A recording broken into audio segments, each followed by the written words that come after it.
In the hidden valley of Rivermist, surrounded by towering mountains and lush forests, there was a special tree at the center of the village.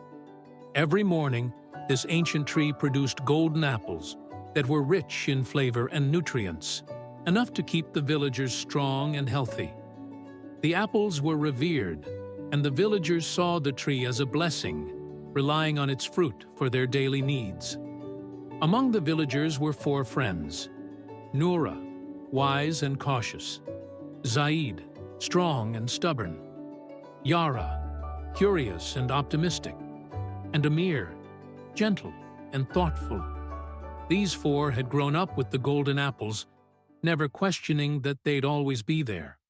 But one crisp autumn morning, as the villagers gathered around the tree, they found that the branches were bare.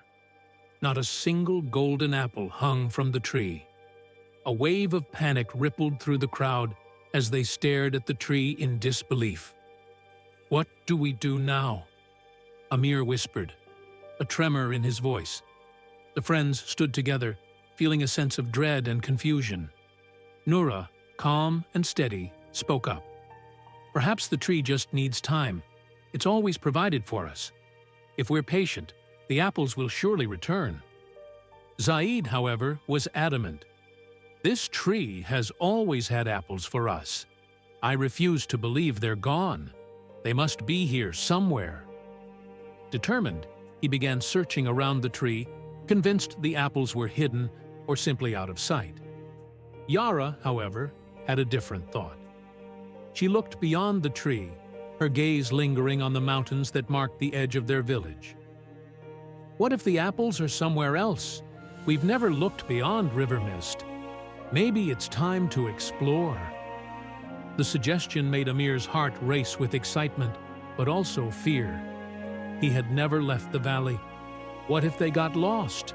What if there was no other food out there? But a part of him was drawn to the idea, intrigued by the possibility of something new.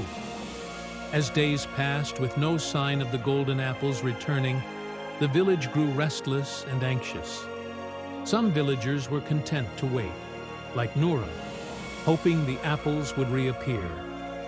Others, like Zaid, stubbornly searched the valley's edges, but found nothing. Finally, one evening, Yara gathered her friends. "I'm going to leave Rivermist tomorrow and search for a new source of food," she said. Her voice was steady, and her eyes shone with determination. "I can't sit here and do nothing." Amir felt a jolt of fear, but knew he couldn't let her go alone. "I'll come with you, Yara," he said, his voice filled with newfound courage. He glanced at Noura and Zaid. "Are you coming?" Noura shook her head. "I believe the tree will bear fruit again. This is our home. It's safest to stay." Zaid crossed his arms defiantly. "I refuse to believe the apples are gone. If I search hard enough, I'll find them here." And so, with goodbyes that were filled with both hope and worry, Yara and Amir set off beyond Rivermist, leaving the familiar world of the village for the first time. Yara and Amir trekked through dense forests and crossed rocky streams, moving further than they'd ever gone before. The landscape changed as they ventured deeper into the mountains. Days turned into weeks, and still, they found no golden apples. Exhausted and hungry, Amir began to lose hope. "Maybe we were wrong," he murmured one night as they huddled by a small fire. "Maybe the apples were meant to be found only in Rivermist." But Yara, ever optimistic, encouraged him. "We've come this far, Amir. If we turn back now, we'll never know what's out here." Their journey continued, and with each step, Amir found his courage growing. Though they had yet to find any golden apples, he began to notice other beautiful things: majestic waterfalls, fields of wildflowers, and birds with vibrant feathers. He realized he was becoming braver, more resilient, learning to adapt to whatever challenges lay ahead. One early morning, just as dawn began to break, Yara and Amir reached the top of a steep hill. As the first rays of sunlight spilled over the horizon, they looked down to see a lush valley bathed in golden light.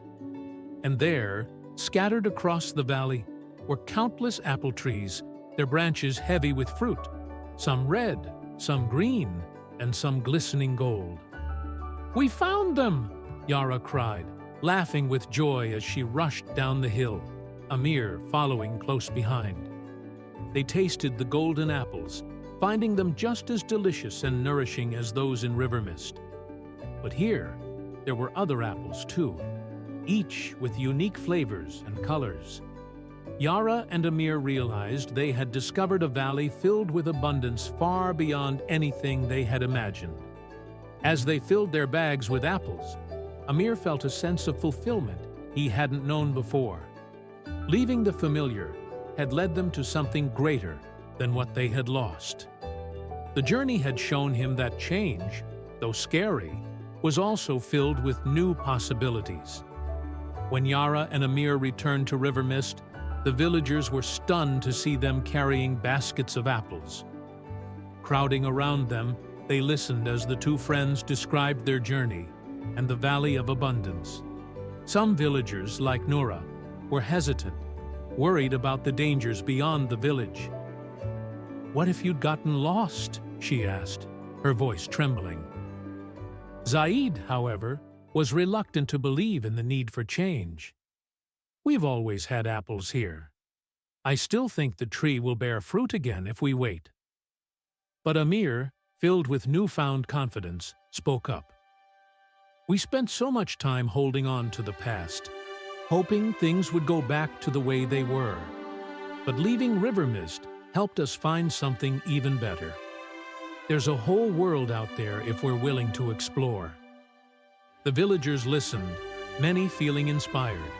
Slowly, a few of them joined Yara and Amir on small expeditions, discovering new fruits, herbs, and spices that enriched their meals.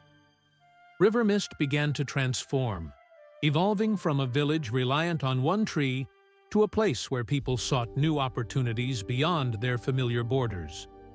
Over time, Rivermist became a vibrant community, known not for its one enchanted tree, but for the adventurous spirit of its people.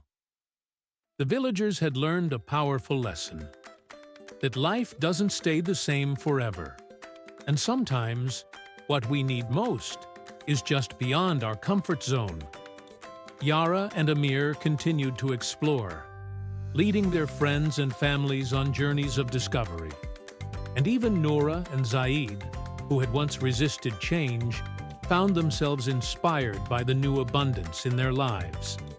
The people of Rivermist had learned that while the world might change, their willingness to adapt and explore could lead them to places they had never dreamed of.